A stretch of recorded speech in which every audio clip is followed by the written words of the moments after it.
ಪ್ರಿಯ ವೀಕ್ಷಕರೇ, ನಿಮ್ಮೆಲ್ಲರಿಗೂ ಕರ್ತನಾದ ಯೇಸು ಕ್ರಿಸ್ತನ ಹೆಸರಿನಲ್ಲಿ ನಿಮಗೆ ವಂದನೆಯನ್ನು ತಿಳಿಸುವನಾಗಿದ್ದೇನೆ. ದೇವರು ನಿಮ್ಮನ್ನು ನಿಮ್ಮ ಕುಟುಂಬವನ್ನು ವಿಶೇಷವಾಗಿ ಆಶೀರ್ವದಿಸಲೆಂಬುದಾಗಿ ಹಾಗೂ ಈ ಒಂದು ವಾಕ್ಯದ ಸಂದೇಶವನ್ನು ಕೇಳುವಂಥ ಪ್ರತಿಯೊಬ್ಬರ ಜೀವಿತದಲ್ಲಿ ಕ್ರಿಸ್ತನ ಒಂದು ಕೃಪೆ ಆಶೀರ್ವಾದ ಸದಾಕಾಲವು ನೆಲೆಯಾಗಿರಲಿ ಎಂಬುದಾಗಿ ನಾನು ನಿಮಗೋಸ್ಕರವಾಗಿ ಮಾಧ್ಯಮದ ಮೂಲಕವಾಗಿ ಪ್ರಾರ್ಥನೆ ಮಾಡುವನಾಗಿದ್ದೇನೆ. ಹಾಗಾದರೆ ಬನ್ನಿ, ದೈವಿಕ ಸಂದೇಶವನ್ನು ಕೇಳುವ ಮುನ್ನ ದೇವರು ನಮ್ಮೆಲ್ಲರನ್ನು ಆಶೀರ್ವದಿಸಲಿ ಎಂಬುದಾಗಿ ಪ್ರಾರ್ಥನೆಯೊಂದಿಗೆ ಪ್ರಾರ್ಥನೆ ಮಾಡೋಣ. ಸರ್ವಶಕ್ತನಾಗಿರುವ ನಮ್ಮ ಪರಲೋಕದ ತಂದೆಯಾದ ದೇವರೇ, ಈ ಸಮಯದಲ್ಲಿ ಸ್ವಾಮಿ ಮಾಧ್ಯಮದ ಮೂಲಕವಾಗಿ ದೈವವಾಕ್ಯದ ಸಂದೇಶವನ್ನು ಕೇಳುವುದಕ್ಕೆ ಮಾಧ್ಯಮದ ಮುಂದೆ ಕುಳಿತಿರುವಂಥ ಎಲ್ಲ ನಿನ್ನ ಭಕ್ತರನ್ನು ನಿನ್ನ ಹಸ್ತಕ್ಕೆ ಒಪ್ಪಿಸುತ್ತೇವೆ. ಕರ್ತನೆ, ಯಾರಾದರೂ ಕಷ್ಟದಿಂದ, ತೊಂದರೆಗಳಿಂದ, ಚಿಂತೆ, ದುಃಖದಿಂದ ನಿನ್ನಲ್ಲಿ ಮೊರೆ ಇಡುವುದಾದರೆ ಸ್ವಾಮಿ, ಅವರ ಪ್ರಾರ್ಥನೆಯನ್ನು ಅಂಗೀಕರಿಸಿ ಅವರಿಗೆ ಬೇಕಾದಂಥ ಬಿಡುಗಡೆಯನ್ನು ಕೊಡುವುದರ ಮೂಲಕವಾಗಿ ಪ್ರತಿಯೊಂದು ಕುಟುಂಬಗಳನ್ನು ನೀನು ಹೆಸರಾಗಿ ಆಶೀರ್ವದಿಸಿ ಪ್ರತಿಯೊಬ್ಬರು ದೇವರ ವಾಕ್ಯದಲ್ಲಿ ಬೇರೂರಿ ನಿಲ್ಲಿಕ್ಕಾಗುವಂತೆ ಕೃಪೆಯನ್ನು ದಯಪಾಲಿಸಿಕೊಡಬೇಕೆಂಬುದಾಗಿ ತಂದೆ, ಮಗ, ಪವಿತ್ರಾತ್ಮನೂ ಆಗಿರುವಂಥ ತ್ರಯೇಕ ದೇವರ ನಾಮದಲ್ಲಿ ಪ್ರಾರ್ಥಿಸಿ ಬೇಡಿ ಹೊಂದಿದ್ದೇವೆ ನಮ್ಮ ಜೀವವುಳ್ಳ ತಂದೆಯೇ, ಆಮೇನ್. ಪ್ರಿಯ ದೇವ ಜನರೇ, ದೇವರ ಆಶೀರ್ವಾದದಿಂದ ಈ ಒಂದು ಸಮಯದಲ್ಲಿ ದೈವವಾಕ್ಯದ ಸಂದೇಶವನ್ನು ಕೇಳುವುದಕ್ಕೆ ತಾವು ಸಿದ್ಧರಾಗಿರುವಂಥದ್ದು ಬಹಳ ಸಂತೋಷ. ಈ ಮಾಧ್ಯಮದ ಮೂಲಕವಾಗಿ ಅನೇಕರು ರಕ್ಷಣೆಯನ್ನು ಹೊಂದುತ್ತಾ ಇರುವಂಥದ್ದು, ಅನೇಕರು ಸ್ಥಳೀಯವಾಗಿ ಅನೇಕ ಸಭೆಗಳಿಗೆ ಹೋಗಿ ಕ್ರಿಸ್ತನನ್ನು ಸ್ತುತಿಸುವಂಥದ್ದು ಬಹಳ ಸಂತೋಷ. ಇತರ ನಮ್ಮ ಬೇರೆ ಸಹೋದರರು ಕೂಡ ಕ್ರಿಸ್ತನ ವಾಕ್ಯವನ್ನು ಮಾಧ್ಯಮದ ಮೂಲಕವಾಗಿ ವೀಕ್ಷಣೆಯನ್ನು ಮಾಡಿ ನಮಗೆ ಪತ್ರದ ಮೂಲಕವಾಗಿ ಹಾಗೂ ಕರೆಯ ಮೂಲಕವಾಗಿ ನಮ್ಮ ಸಂಗಡ ಮಾತನಾಡಿರುವಂಥದ್ದು, ನಮ್ಮ ಕುಟುಂಬಕ್ಕೋಸ್ಕರವಾಗಿ ಪ್ರಾರ್ಥನೆ ಮಾಡಿರಿ ಮತ್ತು ನಾವು ಕೂಡ ಕ್ರಿಸ್ತನ ಬಗ್ಗೆ ಹೆಚ್ಚಾಗಿ ತಿಳಿದುಕೊಳ್ಳಬೇಕು, ನಮಗೆ ಒಂದು ಉಚಿತವಾದಂಥ ಸತ್ಯವೇದವನ್ನು ನೀಡಿರಿ ಎಂಬುದಾಗಿ ಕೇಳಿಕೊಂಡಿರುವಂಥದ್ದು ಬಹಳ ಸಂತೋಷ. ಈಗಾಗಲೇ ಅನೇಕರಿಗೆ ನಾವು ಸತ್ಯವೇದವನ್ನು ಕೊಡುವುದರ ಮೂಲಕವಾಗಿ ಅನೇಕರು ರಕ್ಷಣೆಯ ಮಾರ್ಗವನ್ನು ಅರಿತುಕೊಂಡಿರುವಂಥದ್ದನ್ನು ನಾವು ನೋಡುತ್ತೇವೆ. ಈಗಾಗಲೇ ಒಬ್ಬ ಸಹೋದರನು ಗಿರೀಶ್ ಎಂಬುದಾಗಿ ಪಿರಿಯಾಪಟ್ಟಣದಿಂದ, ಮೈಸೂರು ಜಿಲ್ಲೆಯ ಪಿರಿಯಾಪಟ್ಟಣದಿಂದ ಗಿರೀಶ್ ಎಂಬುವಂಥ ಹುಡುಗನು, ಆತನು ಈ ಒಂದು ಮಾಧ್ಯಮದ ಕಾರ್ಯಕ್ರಮವನ್ನು ವೀಕ್ಷಣೆ ಮಾಡಿ ಒಂದು ಸತ್ಯವೇದವನ್ನು ಆತನು ಪಡೆದುಕೊಂಡಿರುವಂಥದ್ದನ್ನು ನಾವು ನೋಡುತ್ತೇವೆ. ಬಹಳ ಸಂತೋಷ. ಪ್ರಿಯ ಸಹೋದರನೇ, ದೇವರು ನಿನ್ನನ್ನು, ನಿನ್ನ ಕೆಲಸವನ್ನು ಆಶೀರ್ವದಿಸುವುದಕ್ಕೆ ಶಕ್ತನಾಗಿದ್ದಾನೆ. ಈ ಒಂದು ಹುಡುಗನ ಕುರಿತು ನಾವು ನೋಡುವುದಾದರೆ, ಆತನನ್ನ ಮನೆಯಲ್ಲಿ ಎಲ್ಲರೂ ಕೂಡ ನಿರಾಕರಿಸಿದರು. ಪ್ರಿಯರೇ, ಆತನು ಆತ್ಮಹತ್ಯೆಯನ್ನು ಮಾಡಿಕೊಳ್ಳಬೇಕೆಂಬುದಾಗಿ ಹೋಗುವಾಗ ಒಂದು ಕಾರ್ಯಕ್ರಮವನ್ನು, ದೇವರ ವಾಕ್ಯವನ್ನು ಆಲಿಸಿದಂಥ ಖುಷಿ ಅನ್ನುವಂಥ ಒಂದು ಸಹೋದರಿ ಆತನಿಗೆ ದೇವರ ವಾಕ್ಯವನ್ನು ತಿಳಿಸಿ, ಆತನು ನನಗೆ ಫೋನನ್ನು ಕರೆ ಮಾಡುವುದರ ಮೂಲಕವಾಗಿ ನಾನು ಆತನಿಗೆ ದೇವರ ವಾಕ್ಯವನ್ನು ತಿಳಿಸುವುದರ ಮೂಲಕವಾಗಿ ಆತನು ಆತ್ಮಹತ್ಯೆಗೆ ಹೋಗುವಂಥ ಜೀವಿತವನ್ನು ಬಿಟ್ಟು ಕ್ರಿಸ್ತನಿಗೆ ತನ್ನ ಜೀವಿತವನ್ನು ಅರ್ಪಿಸಿ ಇವತ್ತು ಕೂಡ ಆತನು ಬೆಂಗಳೂರಿನ ಒಂದು ಕಾರ್ಖಾನೆಯಲ್ಲಿ ಒಂದು ಒಳ್ಳೆಯ ಕೆಲಸವನ್ನು ಮಾಡುತ್ತಾ ಇರುವಂಥದ್ದು ನೋಡುತ್ತೇವೆ. ನೋಡಿ, ದೇವರ ವಾಕ್ಯವು ಮಾಧ್ಯಮದ ಮೂಲಕವಾಗಿ ಎಷ್ಟು ವ್ಯಕ್ತಿಗಳ ಜೀವಿತವನ್ನು ಬದಲಾಯಿಸುವಂಥದ್ದಾಗಿದೆ.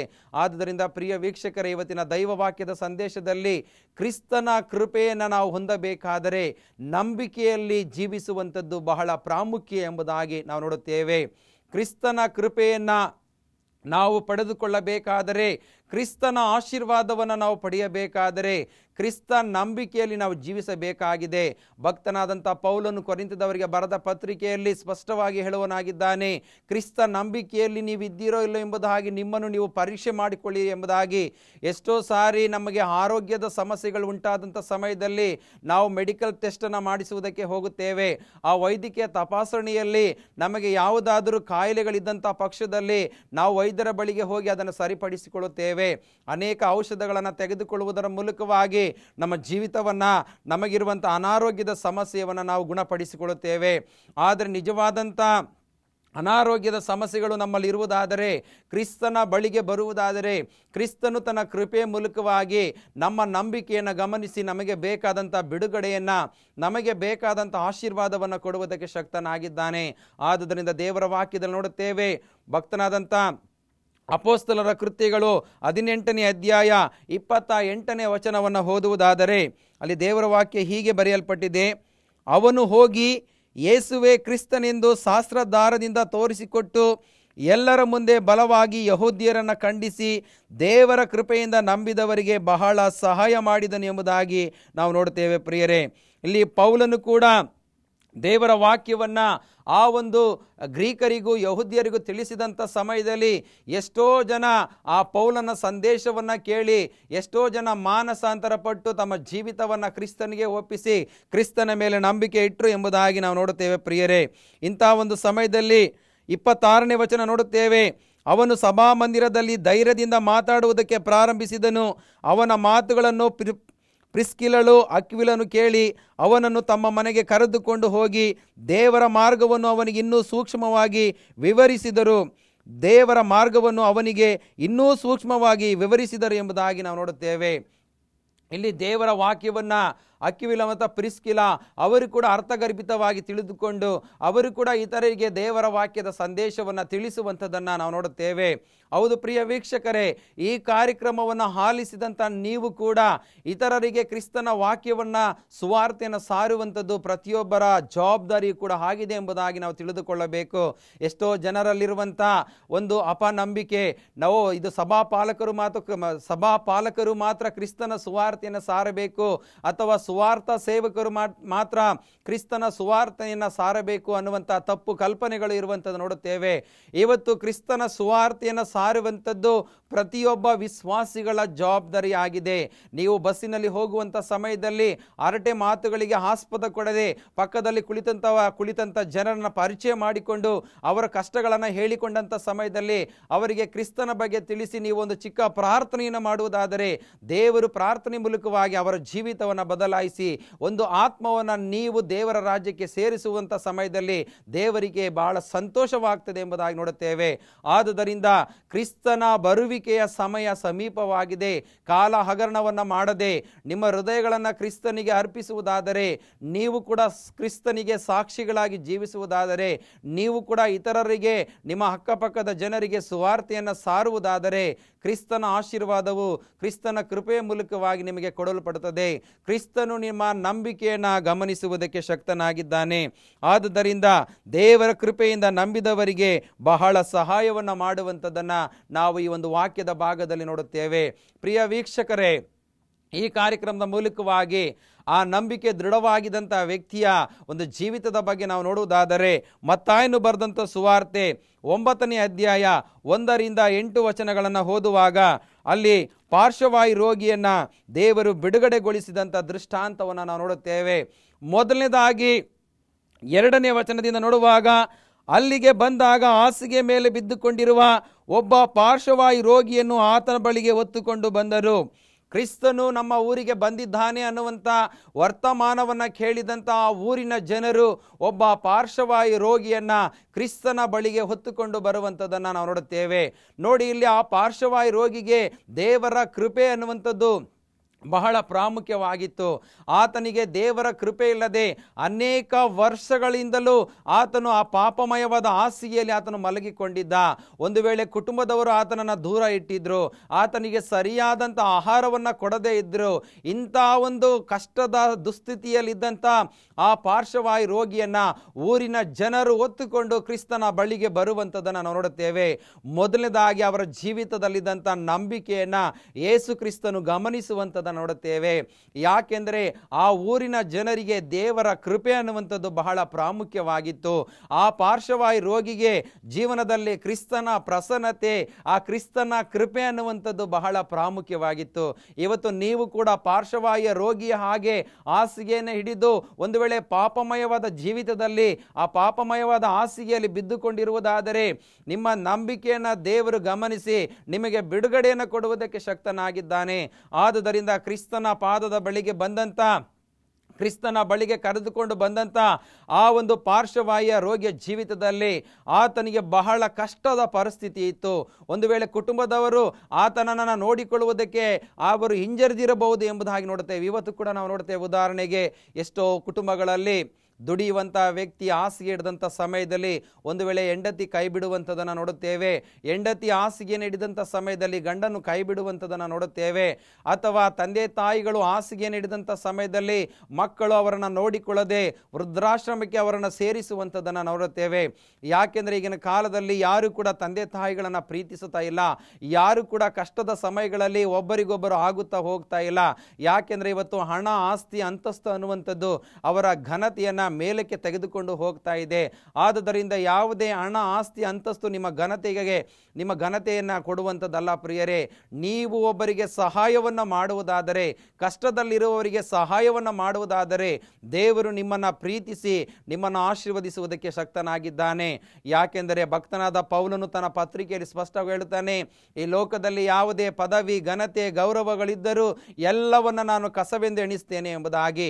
ಆದುದರಿಂದ ಪ್ರಿಯ ವೀಕ್ಷಕರೇ, ಇಲ್ಲಿ ಯೇಸು ಕ್ರಿಸ್ತನ ಬಳಿಗೆ ಆ ಪಾರ್ಶ್ವವಾಯು ರೋಗಿಯನ್ನು ಹೊತ್ತುಕೊಂಡು ಬರುವಾಗ ಜನರು, ಓ ನನಗೆ ಒಂದು ಘನತೆ ಇದೆ, ಸಮಾಜದಲ್ಲಿ ನನಗೆ ಒಂದು ಗೌರವ ಇದೆ, ನಾನು ಯಾಕೆ ಒಂದು ರೋಗಿಯನ್ನು ಕ್ರಿಸ್ತನ ಬಳಿಗೆ ಹೊತ್ತುಕೊಂಡು ಹೋಗಬೇಕು ಅನ್ನುವಂಥ ಭಾವನೆ ಜನರಲ್ಲಿ ಇರಲಿಲ್ಲ ಪ್ರಿಯರೇ. ಎಲ್ಲರೂ ಕೂಡ ತಮ್ಮನ್ನು ತಾವು ತಗ್ಗಿಸಲ್ಪಟ್ಟವರಾಗಿ ಆ ಕಷ್ಟದಲ್ಲಿದ್ದಂಥ ಪಾರ್ಶ್ವವಾಯು ರೋಗಿಯನ್ನು ಹೊತ್ತುಕೊಂಡು ಕ್ರಿಸ್ತನ ಬಳಿಗೆ ಬರುವಂಥ ಸಮಯದಲ್ಲಿ ಮೊದಲನೇದಾಗಿ ಯೇಸು ಕ್ರಿಸ್ತನು ಜನರ ನಂಬಿಕೆಯನ್ನು ಗಮನಿಸುವಂಥದ್ದನ್ನು ನೋಡುತ್ತೇವೆ. ನೋಡಿ, ಯೇಸು ಅವರ ನಂಬಿಕೆಯನ್ನು ನೋಡಿ, ಇಲ್ಲಿ ದೇವರ ಕೃಪೆಯನ್ನು ಪಡೆಯಬೇಕಾದರೆ ಯೇಸು ಕ್ರಿಸ್ತನು ಜನರ ನಂಬಿಕೆಯನ್ನು ನೋಡುವಂಥವನಾಗಿದ್ದಾನೆ. ಹಾಗಾದರೆ ಒಂದು ಪ್ರಶ್ನೆ ಇಲ್ಲಿ ಉದ್ಭವಿಸುವಂಥದ್ದಾಗಿದೆ, ಯಾಕೆ ಯೇಸು ಕ್ರಿಸ್ತನು ಪಾರ್ಶ್ವವಾಯು ರೋಗಿಯನ್ನು, ಆತನ ನಂಬಿಕೆಯನ್ನು ಗಮನಿಸಲಿಲ್ಲ? ನಾವು ನೋಡ್ತೇವೆ, ಪಾರ್ಶ್ವವಾಯು ರೋಗಿಗೆ ನಿಜವಾಗಿಯೂ ಕ್ರಿಸ್ತನಿಂದ ನನಗೆ ಆಶೀರ್ವಾದ ಸಿಗ್ತದೆ. ಯಾಕಂದ್ರೆ ಇಲ್ಲಿಯ ತನಕ ಯಾವ ಜನರು ಆತನ ಸಹಾಯಕ್ಕೆ ಬರಲಿಲ್ಲ ಪ್ರಿಯರೇ. ಆಗಿನ ಕಾಲದಲ್ಲಿಂದ ವೈದ್ಯರು ಕೂಡ ಆತನ ಒಂದು ಚಿಕಿತ್ಸೆಗೆ ಬರಲಿಲ್ಲ.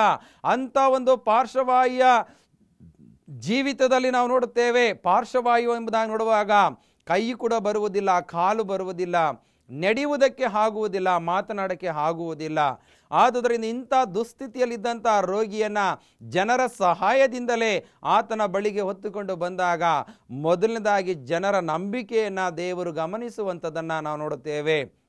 ಇವತ್ತಿನ ದಿನಗಳಲ್ಲಿ ನಾವು ಸಭೆಗಳಿಗೆ ಹೋಗುತ್ತೇವೆ.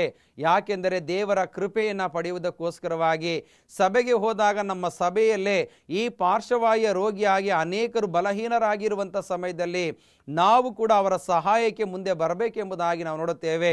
ಎಷ್ಟೋ ಸಮಯದಲ್ಲಿ ಸಭೆಯಲ್ಲಿ ಕಷ್ಟದಲ್ಲಿದ್ದಂಥ ಜನರನ್ನು ನೋಡಿ ನೋಡದವರ ಥರ ನಾವು ಹೊರಗೆ ಹೋಗುವಂಥದ್ದನ್ನು ನಾವು ನೋಡುತ್ತೇವೆ. ಆದುದರಿಂದ ದೇವರು ಇಲ್ಲಿ ಜನರ ನಂಬಿಕೆಯನ್ನು ಗಮನಿಸಿ ಪಾರ್ಶ್ವವಾಯು ರೋಗಿಗೆ ಹೇಳುವಂಥದ್ದು, ಯೇಸು ಅವರ ನಂಬಿಕೆಯನ್ನು ನೋಡಿ ಪಾರ್ಶ್ವವಾಯು ರೋಗಿಗೆ ಮಗನೇ ನೀನು ಧೈರ್ಯವಾಗಿರು ಎಂಬುದಾಗಿ ಧೈರ್ಯ ಕೊಡುವಂಥದ್ದನ್ನು ನೋಡುತ್ತೇವೆ. ಹೌದು ಪ್ರಿಯರೇ, ಕ್ರಿಸ್ತನ ಬಳಿಗೆ ನಾವು ತಗ್ಗಿಸಲ್ಪಟ್ಟವರಾಗಿ ಬರುವಾಗ ಕರ್ತನು ನಮಗೆ ಧೈರ್ಯವನ್ನು ಕೊಡುವುದಕ್ಕೆ ಶಕ್ತನಾಗಿದ್ದಾನೆ. ಯೆಶಾಯನು ಬರೆದ ಪ್ರವಾದನೆ ಗ್ರಂಥ 41ನೇ ಅಧ್ಯಾಯ 10ನೇ ವಚನದಲ್ಲಿ ನಾವು ನೋಡುತ್ತೇವೆ, ನೀನಂತೂ ಹೆದರಬೇಡ, ದಿಗ್ಭ್ರಮೆಗೊಳ್ಳದಿರು, ನಾನೇ ನಿನ್ನ ದೇವರು, ನಾನೇ ನಿನ್ನೊಂದಿಗಿದ್ದೇನೆ, ನಿನ್ನನ್ನು ಬಲಪಡಿಸುತ್ತೇನೆ ಎಂಬುದಾಗಿ ಯೆಶಾಯ ಪ್ರವಾದಿಯು ಸ್ಪಷ್ಟವಾಗಿ ಹೇಳಿರುವಂಥದ್ದು ನೋಡುತ್ತೇವೆ. ನೀನಂತೂ ಹೆದರಬೇಡ. ಇವತ್ತು ನಮ್ಮ ಹೃದಯವು ಏಡಿತನದ ಹೃದಯವಲ್ಲ ಪ್ರಿಯರೇ. ದೇವರ ಆತ್ಮನು ನಮ್ಮ ಜೊತೆಯಲ್ಲಿ ವಾಸ ಮಾಡುವಾಗ ನಮ್ಮ ಹೃದಯವು ಧೈರ್ಯದ ಹೃದಯವಾಗಿದೆ ಪ್ರಿಯರೇ.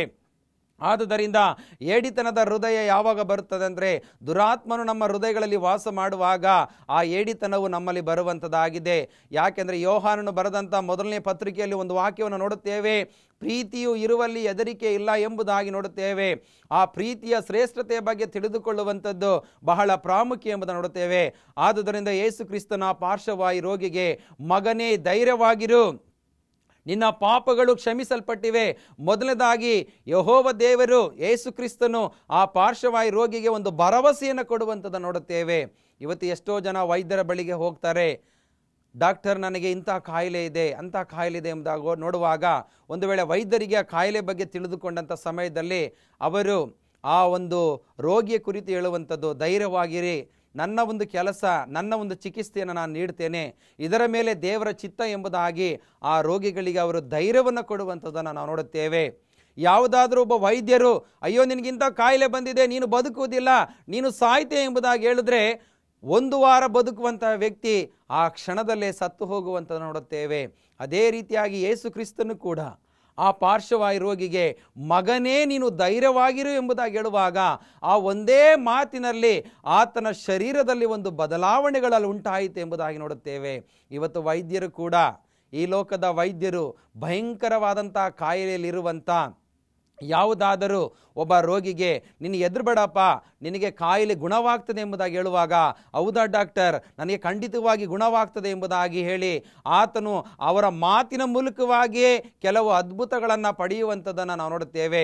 ಆದರೆ ನಿಜವಾದಂಥ ಕ್ರಿಸ್ತನ ಕೃಪೆಯ ಒಂದು ಮಾತಿನ ಮೂಲಕವಾಗಿ ನಾವು ಆ ಕ್ರಿಸ್ತನ ವಾಕ್ಯವನ್ನು ಕೇಳಿದಂಥ ಸಮಯದಲ್ಲಿ ನಮ್ಮ ಮನಸ್ಸಿನಲ್ಲಿ ಕೆಲವು ಬದಲಾವಣೆಗಳು ಆಗುವಂಥದ್ದನ್ನು ನಾವು ನೋಡುತ್ತೇವೆ. ಯಾಕೆಂದರೆ ನಾವು ದೇವರ ಆಲಯಕ್ಕೆ ಹೋಗಿ ಆತನ ವಾಕ್ಯವನ್ನು ಕೇಳುವಾಗ ನಮ್ಮ ಹೃದಯದಲ್ಲಿ ಚಿಂತೆ, ದುಃಖ, ಕಣ್ಣೀರು ಏನೇ ಇದ್ರೂ ಕೂಡ ದೇವರು ಎಲ್ಲವನ್ನ ತಾನು ಹೊತ್ತುಕೊಂಡು ನಮಗೆ ಬಿಡುಗಡೆಯನ್ನು ಕೊಡುವವನಾಗಿದ್ದಾನೆ. ದಾವೀದನು ಬರೆದ ಕೀರ್ತನೆ 37ನೇ ಅಧ್ಯಾಯ 5ನೇ ವಚನದಲ್ಲಿ ನೋಡುತ್ತೇವೆ, ನಿನ್ನ ಭೂಯಾತ್ರೆಯ ಚಿಂತೆಯನ್ನು ಯೆಹೋವನಿಗೆ ವಹಿಸಿಬಿಟ್ಟು ನಿಶ್ಚಿಂತೆಂದಿರು, ಆತನೇ ನಿನ್ನ ಚಿಂತೆಯನ್ನು ಹೊತ್ತುಕೊಳ್ಳುತ್ತಾನೆ ಎಂಬುದಾಗಿ ನಾವು ದೇವರ ವಾಕ್ಯದ ನೋಡುತ್ತೇವೆ. ನೋಡಿ, ಇಲ್ಲಿ ಆ ಪಾರ್ಶ್ವವಾಯು ರೋಗಿಗೆ ಏನೆಲ್ಲ ಒಂದು ವೇಳೆ ಚಿಂತೆ ಇತ್ತು, ಅಯ್ಯೋ ನನ್ನನ್ನು ನೋಡಿಕೊಳ್ಳುವುದಕ್ಕೆ ಯಾರೂ ಇಲ್ಲ, ಈ ಲೋಕದಲ್ಲಿ ಎಲ್ಲರೂ ನನ್ನನ್ನು ಕೈ ಬಿಟ್ಟಿದ್ದಾರೆ ಅನ್ನುವಂಥ ಎಲ್ಲ ಚಿಂತೆ ಆತನು ಕ್ರಿಸ್ತನನ್ನು ಸಂಧಿಸುವುದಕ್ಕೆ ಹಿಂದಿನ ದಿನಗಳಲ್ಲಿ ಇತ್ತು ಎಂಬುದಾಗಿ ನೋಡುತ್ತೇವೆ. ಯಾವಾಗ ಕ್ರಿಸ್ತನ ಬಳಿಗೆ ಬಂದಾಗ ಕ್ರಿಸ್ತನು ಆತನಿಗೆ ಭರವಸೆಯನ್ನು ಕೊಡುವಂಥದ್ದನ್ನು ನೋಡುತ್ತೇವೆ. ಭರವಸೆಯನ್ನು ಕೊಟ್ಟಂಥ ಸಮಯದಲ್ಲಿ ದಾವೀದನು ಬರೆದ ಕೀರ್ತನೆ 125ನೇ ಅಧ್ಯಾಯ 1ನೇ ವಚನದಲ್ಲಿ ನೋಡುತ್ತೇವೆ, ಯೆಹೋವನಲ್ಲಿ ಭರವಸವಿಡುವವರು ಚಿಯೋನ್ ಪರ್ವತದ ಹಾಗೆ ಇದ್ದಾರೆ, ಅವರು ಕದಲುವುದಿಲ್ಲ ಎಂಬುದಾಗಿ ನಾವು ನೋಡುತ್ತೇವೆ. ನಾವು ದೇವರ ಮೇಲೆ ಭರವಸೆಯನ್ನು ಇಟ್ಟಂಥ ಸಮಯದಲ್ಲಿ ನಾವು ಚಿಯೋನ್ ಪರ್ವತದ ಹಾಗೆ ಯಾವಾಗಲೂ ಕೂಡ ಹಚ್ಚ ಹಸುರಾಗಿ ನಾವು ಜೀವಿಸುವುದಕ್ಕೆ, ಅಂದರೆ ನಮ್ಮ ಜೀವನದಲ್ಲಿ ಸಮೃದ್ಧಿಯಾದ ಆಶೀರ್ವಾದ ಸಿಗುವುದಕ್ಕೆ ಸಾಧ್ಯ ಎಂಬುದಾಗಿ ನೋಡುತ್ತೇವೆ. ಆದುದರಿಂದ ಯೇಸು ಕ್ರಿಸ್ತನ ಪಾರ್ಶ್ವವಾಯು ರೋಗಿಗೆ, ಮಗನೇ ಧೈರ್ಯವಾಗಿರು, ನಿನ್ನ ಪಾಪಗಳು ಕ್ಷಮಿಸಲ್ಪಟ್ಟಿವೆ ಎಂಬುದಾಗಿ ಹೇಳುವಂತ ನೋಡುತ್ತೇವೆ. ಪಾರ್ಶ್ವವಾಯು ರೋಗಿಗೆ ಯೇಸು ಕ್ರಿಸ್ತ, ನಿನ್ನ ಪಾಪಗಳು ಕ್ಷಮಿಸಲ್ಪಟ್ಟಿವೆ. ನಾವು ಮಾನಸಾಂತರ ಪಟ್ಟು ಕ್ರಿಸ್ತನ ಬಳಿಗೆ ಬರುವಾಗ ದೇವರ ಕೃಪೆಯನ್ನು ನಾವು ಹೊಂದಬೇಕಾದರೆ, ದೇವರ ನಂಬಿಕೆಯಲ್ಲಿ ನಾವು ಜೀವಿಸಬೇಕಾದರೆ ನಮ್ಮ ಪಾಪಗಳನ್ನು ದೇವರು ಕ್ಷಮಿಸುವುದಕ್ಕೆ ಶಕ್ತನಾಗಿದ್ದಾನೆ ಎಂಬುದಾಗಿ ನಾವು ನೋಡುತ್ತೇವೆ. ಆದುದರಿಂದ ಯೇಸು ಕ್ರಿಸ್ತನು ಹೇಳುವಂಥದ್ದು, ಮಗನೇ ನಿನ್ನ ಪಾಪಗಳು ಕ್ಷಮಿಸಲ್ಪಟ್ಟಿವೆ, ಎದ್ದು ನಿನ್ನ ಹಾಸಿಗೆಯನ್ನು ಹೊತ್ತುಕೊಂಡು ಮನೆಗೆ ನಡೆ ಎಂಬುದಾಗಿ ಯೇಸು ಕ್ರಿಸ್ತನು ಆ ಪಾರ್ಶ್ವವಾಯು ರೋಗಿಗೆ ಹೇಳುವಂಥದ್ದನ್ನು ನೋಡುತ್ತೇವೆ. ಆತನು ಆ ಒಂದು ಹಾಸಿಗೆಯನ್ನು ಎತ್ತಿಕೊಂಡು ಮನೆಗೆ ಹೋಗುವಂದನು. ಅವನು ಎದ್ದು ಮನೆಗೆ ಹೋದನು. ಜನರು ಇದನ್ನು ನೋಡಿ ಭಯಪಟ್ಟು ದೇವರು ಮನುಷ್ಯರಿಗೆ ಅಂಥ ಅಧಿಕಾರವನ್ನು ಕೊಟ್ಟದಕ್ಕೆ ಆತನನ್ನು ಕೊಂಡಾಡಿದರು ಎಂಬುದಾಗಿ ನೋಡುತ್ತೇವೆ. ಅಲ್ಲಿ ನೆರೆದಿದ್ದಂಥ ಜನರು ಆ ಪಾರ್ಶ್ವವಾಯು ರೋಗಿಯನ್ನು ಹೊತ್ತುಕೊಂಡು ಬಂದಂಥ ಸಮಯದಲ್ಲಿ ಪಾರ್ಶ್ವವಾಯು ರೋಗಿಗೆ ಆ ಒಂದು ರೋಗದಿಂದ ಕ್ರಿಸ್ತನು ಬಿಡುಗಡೆಯನ್ನು ಕೊಟ್ಟನು ಎಂಬುದಾಗಿ ನೋಡುತ್ತೇವೆ. ಪ್ರಿಯ ವೀಕ್ಷಕರೇ, ನಿಮ್ಮ ಜೀವಿತದಲ್ಲಿ ಬಿಡುಗಡೆ ಬೇಕಾ? ನಿಮ್ಮ ಜೀವಿತದಲ್ಲಿ ಕ್ರಿಸ್ತನ ಕೃಪೆಯ ಮೂಲಕವಾಗಿ ನೀವು ನಂಬಿಕೆಯನ್ನು ಇಡುವುದಾದರೆ ದೇವರ ಕೃಪೆಯು ಕೂಡ ಬಹಳ ಅತ್ಯಮೂಲ್ಯ ಎಂಬುದಾಗಿ ನಾವು ನೋಡುತ್ತೇವೆ. ಇಲ್ಲಿ ಜನರು ಆ ಒಂದು ಪಾರ್ಶ್ವವಾಯು ರೋಗಿಯನ್ನು ಕ್ರಿಸ್ತನ ಬಳಿಗೆ ಹೊತ್ತುಕೊಂಡು ಬಂದಾಗ ಕ್ರಿಸ್ತನು ಜನರ ನಂಬಿಕೆಯನ್ನು ಗಮನಿಸುತ್ತಾನೆ. ಅವರ ನಂಬಿಕೆಯನ್ನು ಗಮನಿಸಿದಾಗ ಅಲ್ಲಿ ಪಾರ್ಶ್ವವಾಯು ರೋಗಿಗೆ ಕೃಪೆ ಕೊಡಲ್ಪಡುತ್ತೆ ಎಂಬುದಾಗಿ ನಾವು ನೋಡುತ್ತೇವೆ. ಕೃಪೆ ಅನ್ನುವಂಥದ್ದು ಯೇಸು ಕ್ರಿಸ್ತನು ಬಂದಂಥ ಜನರ ಹತ್ರ ಎಲ್ಲ ನೀವು 10 ರೂಪಾಯಿ ಕೊಡ್ರಿ, ನಾನು ಈತನನ್ನು ಗುಣಪಡಿಸ್ತೀನಿ ಎಂಬುದಾಗಿ ಹೇಳಿಲ್ಲ. ಯೇಸು ಕ್ರಿಸ್ತನ ಮಾತಿನ ಮೂಲಕವಾಗಿ ಎದ್ದು ನಿನ್ನ ಹಾಸಿಗೆಯನ್ನು ಹೊತ್ತುಕೊಂಡು ಮನೆಗೆ ನಡೆ ಎಂಬುದಾಗಿ ಹೇಳಿದಂಥ ಒಂದೇ ಒಂದು ವಾಕ್ಯದ ಮೂಲಕವಾಗಿ, ಒಂದೇ ಒಂದು ಮಾತಿನ ಮೂಲಕವಾಗಿ ಆ ಪಾರ್ಶ್ವವಾಯು ರೋಗಿಗೆ ಬಿಡುಗಡೆ ಸಿಕ್ತು ಎಂಬುದಾಗಿ ನೋಡುತ್ತೇವೆ. ಆದುದರಿಂದ ದೇವರ ಕೃಪೆ ಅನ್ನುವಂಥದ್ದು ಹಣದಿಂದ ಪಡೆದುಕೊಳ್ಳುವಂಥದ್ದಲ್ಲ. ಇವತ್ತು ವೈದ್ಯರ ಬಳಿಗೆ ಹೋದರೆ ಅನೇಕರು ಭಯಂಕರವಾದ ಕಾಯಿಲೆಯಿಂದ ಹಣ ಇದೆ ಎಂಬುದಾಗಿ ದೊಡ್ಡ ದೊಡ್ಡ ಆಸ್ಪತ್ರೆಗೆ ತೋರಿಸಿಕೊಳ್ತಾರೆ. ಆದರೆ ಕಾಯಿಲೆ ವಾಸಿ ಆಗುವುದಿಲ್ಲ ಪ್ರಿಯರೇ. ಯಾಕೆಂದರೆ ದೇವರ ಕೃಪೆ ಇದ್ದರೆ ನಾವು ಎಲ್ಲವುಗಳಿಂದ ಬಿಡುಗಡೆಯನ್ನು ಹೊಂದುವುದಕ್ಕೆ ಸಾಧ್ಯ ಎಂಬುದಾಗಿ ನಾವು ನೋಡುತ್ತೇವೆ. ಆದುದರಿಂದ ಪ್ರಿಯ ವೀಕ್ಷಕರೇ, ಈ ಪಾರ್ಶ್ವವಾಯು ರೋಗಿಯ ಜೀವಿತದಲ್ಲಾದಂಥ ಒಂದು ಬದಲಾವಣೆ ಇವತ್ತು ನಿಮ್ಮಲ್ಲಿ ಕೂಡ ಇರಬಹುದು. ಒಂದು ವೇಳೆ ನೀವು ಅನೇಕ ವರ್ಷಗಳಿಂದ ಪಾಪದ ಹಾಸಿಗೆಯನ್ನು ಹಿಡಿದಿದ್ದೇ ಆಗಿರುವುದಾದರೆ, ಒಂದು ವೇಳೆ ಪಾಪಮಯವಾದ ಲೋಕದಲ್ಲಿ ಜೀವಿಸುತ್ತಾ ಇರುವುದಾದರೆ, ನೀವು ಕ್ರಿಸ್ತನ ಬಳಿಗೆ ಬರುವುದಾದರೆ, ಅಥವಾ ಒಬ್ಬ ಸಭಾಪಾಲಕರು ನಿಮ್ಮನ್ನು ಸಭೆಗೆ ಬನ್ನಿರಿ ಎಂಬುದಾಗಿ ಕರೆಯುವಂಥ ಸಮಯದಲ್ಲಿ ನೀವು ನಿಮ್ಮ ಪಾಪದ ಹಾಸಿಗೆಯನ್ನು ಬಿಟ್ಟು ಆ ಒಂದು ಪರಿಶುದ್ಧವಾದಂಥ ಆಲಯಕ್ಕೆ ಹೋಗಿ ಆ ಪರಿಶುದ್ಧವಾದ ಸ್ಥಳದಲ್ಲಿ ದೇವರ ವಾಕ್ಯವನ್ನು ಕಲಿಯುವುದಾದರೆ ದೇವರು ನಿಮ್ಮ ಹೃದಯಗಳಲ್ಲಿ ವಾಸ ಮಾಡುವುದಕ್ಕೆ ಶಕ್ತನಾಗಿದ್ದಾನೆ. ಆದುದರಿಂದ ಇಲ್ಲಿ ಪಾರ್ಶ್ವವಾಯು ರೋಗಿಗೆ ಬಿಡುಗಡೆ ಸಿಕ್ತು. ಆತನು ಎದ್ದು ಹೋದನು. ಜನರು ಇದನ್ನು ನೋಡಿ ಭಯಪಟ್ಟು ದೇವರು ಮನುಷ್ಯರಿಗೆ ಅಂಥ ಅಧಿಕಾರವನ್ನು ಕೊಟ್ಟದಕ್ಕಾಗಿ ಆತನನ್ನು ಕೊಂಡಾಡುವಂಥದ್ದನ್ನು ನೋಡುತ್ತೇವೆ. ದೇವರು ಇವತ್ತು ನಮಗೆ ಒಂದು ಅಧಿಕಾರವನ್ನು ಕೊಟ್ಟಿದ್ದಾನೆ. ದೇವರು ಕೊಟ್ಟಂತಹ ಅಧಿಕಾರವನ್ನು ನಾವು ಪಡೆದುಕೊಂಡು ಕ್ರಿಸ್ತನ ಸುವಾರ್ತೆಯನ್ನು ಜಗತ್ತಿಗೆಲ್ಲ ಸಾರುವಾಗ ಕ್ರಿಸ್ತನು ನಮ್ಮನ್ನು ಬಲಪಡಿಸುವುದಕ್ಕೆ ಶಕ್ತನಾಗಿದ್ದಾನೆ. ಆದುದರಿಂದ ರೋಮಾಪುರದವರಿಗೆ ಬರೆದ ಪತ್ರಿಕೆ 3ನೇ ಅಧ್ಯಾಯ 26ನೇ ವಚನದಲ್ಲಿ ನಾವು ನೋಡುತ್ತೇವೆ. 3ನೇ ಅಧ್ಯಾಯ 26ನೇ ವಚನದಲ್ಲಿ, ದೇವರು ಇಂದಿನ ಕಾಲದ ಪಾಪಗಳನ್ನು ದಂಡಿಸದೆ ಸಹಿಸಿಕೊಂಡಿರಲಾಗಿ ತನ್ನ ನೀತಿಯನ್ನು ಈಗಿನ ಕಾಲದಲ್ಲಿ ಹೀಗೆ ತೋರಿಸಿ, ತಾನು ನೀತಿ ಸ್ವರೂಪನಾಗಿಯೂ ಯೇಸುವಿನಲ್ಲಿ ನಂಬಿಕೆ ಇಡುವವರನ್ನು ನೀತಿವಂತರೆಂದು ನಿರ್ಣಯಿಸುವನಾಗಿ ಕಾಣಿಸಿಕೊಂಡಿದ್ದಾನೆ. ಇಂದಿನ ಪಾಪಗಳನ್ನು ಯಾವುದನ್ನು ಕೂಡ ನೆನಪಿಗೆ ತರದೆ ಯೇಸು ಕ್ರಿಸ್ತನು ಪಾರ್ಶ್ವವಾಯು ರೋಗಿಗೆ ನಿನ್ನ ಪಾಪಗಳು ಕ್ಷಮಿಸಲ್ಪಟ್ಟಿದೆ. ಯೇಸು ಕ್ರಿಸ್ತನು ಹೇಳ್ಬೋದಾಗಿ, ನೀನು ಅನೇಕ ಪಾಪವನ್ನು ಮಾಡಿದ್ಯಾ, ನಿನಗೆ ನಾನು ಸ್ವಸ್ಥತೆಯನ್ನು ಕೊಡೋದಿಲ್ಲ, ಆದ್ದರಿಂದ ಜನರೇ ಬನ್ನಿ, ಈತನನ್ನು ಹೊತ್ತುಕೊಂಡು ಬಂದಿದ್ದೀರಾ, ಈತನ ಹಾಸಿಗೆಯನ್ನು ಹೊತ್ತುಕೊಂಡು ಮತ್ತೆ ನೀವು ಮನೆಗೆ ಹೋಗಿ ಆತನನ್ನು ಕರೆದುಕೊಂಡು ಹೋಗಿ ಎಂಬುದಾಗಿ ಹೇಳಿಲ್ಲ.